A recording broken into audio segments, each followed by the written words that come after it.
Oke, selamat malam.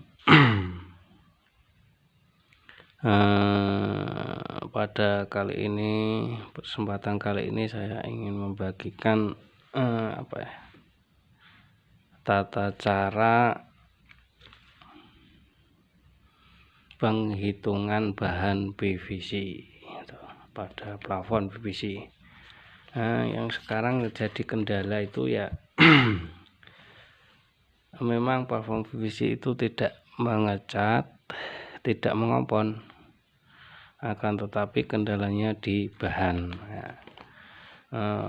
Karena bahannya itu terlalu mahal, maka di sini saya akan tutorial cara penghitungan tepat supaya waste-nya itu tidak terlalu banyak.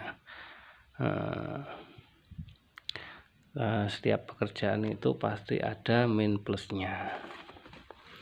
Memang benar itu PVC tidak ngompon, tidak ngecat, akan tetapi kendala di bahannya.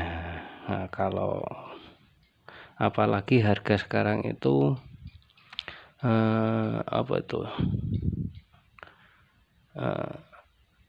cara kasarane idak-idakan rega. Lah di sini harga miring, akan tetapi manajemen bahan harus matang supaya dapat untung ya.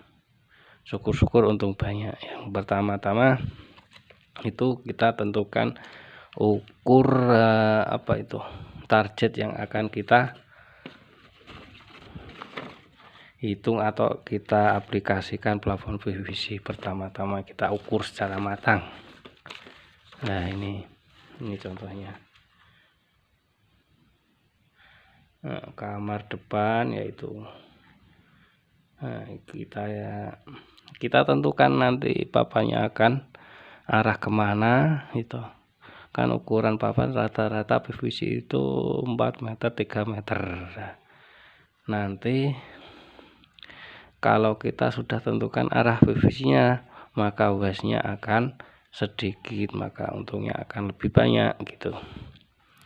Nah misalnya ini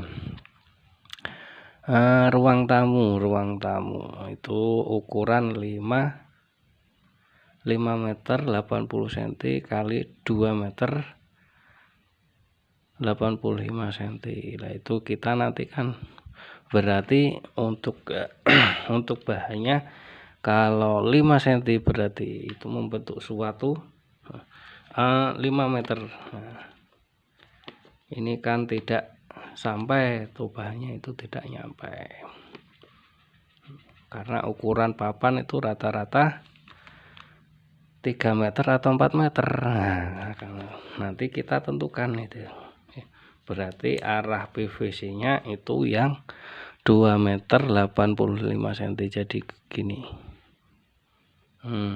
Betul kan, waste nya kalau 20 berarti yang dibuang sekitar 15 cm. Kalau papannya itu di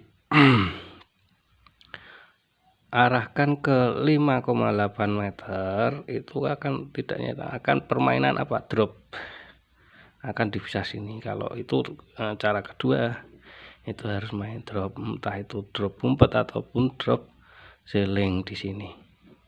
Tapi untuk plate-nya itu tetap ke arah 2,85 itu. Oke. Ya dari ini pertama-tama itu dan seterusnya itu untuk lesnya dan apa dan bagaimana itu ya. Itu satu. Untuk yang kedua itu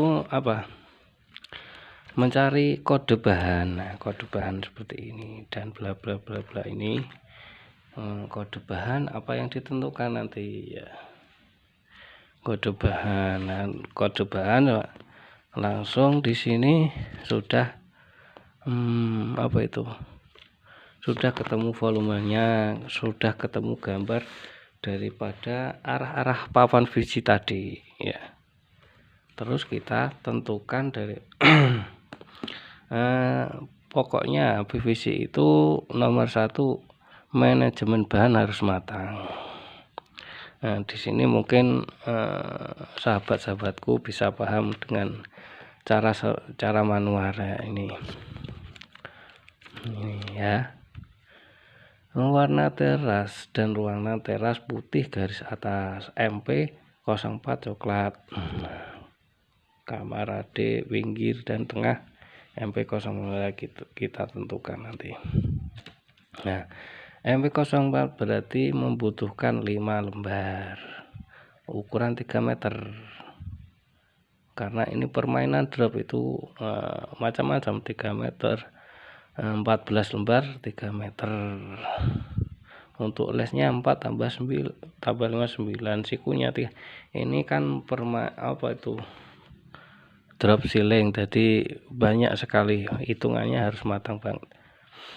Sikunya 3 berarti 8 dan lain sebagainya. Nah, itu oleh sambung dan itu harus matang banget. Nah, kesimpulannya di sini.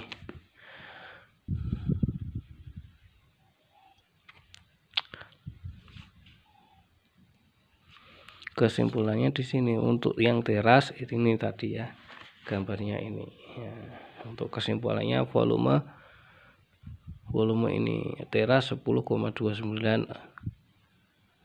les 12,8 ukuran, ini ukurannya.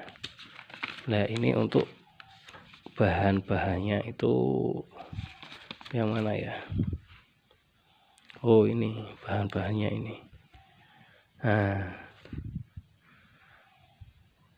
kamar anak MP 04 4 meter 11 lembar, diamond black 3 meter 12 berarti 26, lesnya 8, les sambung 5. Ini ada sedikit permainan di di plafonnya, warna teras. Nah, itu sudah apa ya.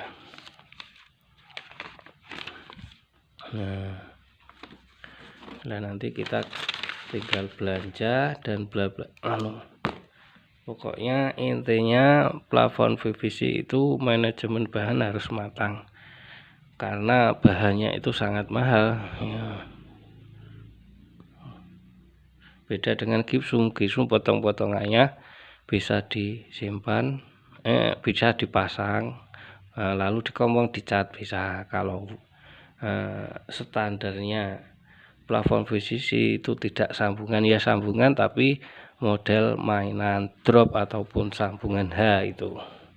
Oke teman-teman,